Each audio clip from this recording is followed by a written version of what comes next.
Hello, my name is Diego, and today we're diving into a matchup that people talk about all the time, the military might of the USA versus Iran. But this isn't going to be a simple rundown of who has more jets or ships. We're exploring a fascinating rivalry where the rules of the game are absolutely not what you might think. Because that really is the heart of the issue, isn't it? This isn't just about comparing hardware.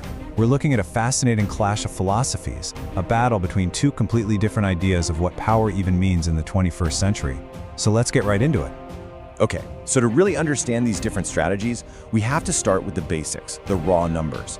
Because honestly, the sheer scale of each force really sets the stage for everything else that follows. First up, the United States. When you combine all of its components, we're talking active duty, the National Guard, and the reserves, you are looking at a total force of roughly 2.1 million people. This is just an enormous, professional, all-volunteer force. Now let's flip over to Iran. Their total personnel, and that includes both their regular army, the Artesh, and the very powerful Islamic Revolutionary Guard Corps, or IRGC, comes in at about 920,000. It's a large and very capable force for sure, but as you can see, it's still less than half the size of the US military. But this right here shows the single most important factor that shapes this entire comparison: money. Just look at that staggering gap. The US Army's budget request alone is nearly $200 billion. Compare that to the roughly $7 billion for Iran's IRGC. This economic reality is what forces each side to play a completely different game. So let's start with the US approach. You can think of it as the heavyweight champion. Its entire strategy is built on one core idea: overwhelming technological superiority, with the global reach to dominate pretty much any head-to-head fight. This is the arena the US military was built to win: conventional warfare. Just like the site says, this is state-on-state conflict. Army versus army, out in the open. The entire US military is structured from the ground up to absolutely dominate in this kind of fight. The core of the US doctrine is global power projection. That's the ability to fight anywhere on the planet. They call it multi-domain operations, which means coordinating the fight in the air, on land, at sea, in space, and in cyberspace all at the same time. And the whole thing hinges on having better technology and a centralized command structure. And this table gives you a perfect snapshot of that intense focus on technology. We're not just talking about small upgrades. We're talking about a completely new generation of tanks, advanced assault aircraft, hypersonic weapons, and integrating AI into the very fabric of command and control itself. But all this incredible technology is, useless without the right people.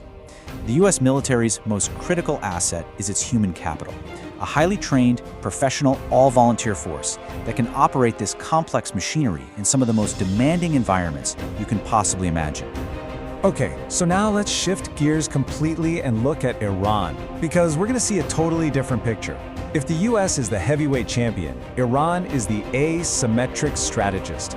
Because they can't compete dollar for dollar or tank for tank, they've developed a doctrine that's focused on one single primary goal: survival. And the cornerstone of that doctrine is asymmetric warfare. Don't fight your opponent's strengths, you attack their weaknesses. You avoid the head-on battle that you know you're going to lose. Instead, you change the rules of the game. You make the fight about something else entirely. This idea is the foundation of Iran's whole defense posture. This quote on the slide just captures the strategy perfectly. The goal isn't to win a conventional war against a superpower. It's to make the cost of attacking, in casualties, in economic disruption, in political fallout, so prohibitively high that an enemy won't even try. It's all about deterrence through the promise of pain. So how do you impose those costs? Well, the first answer is ballistic missiles.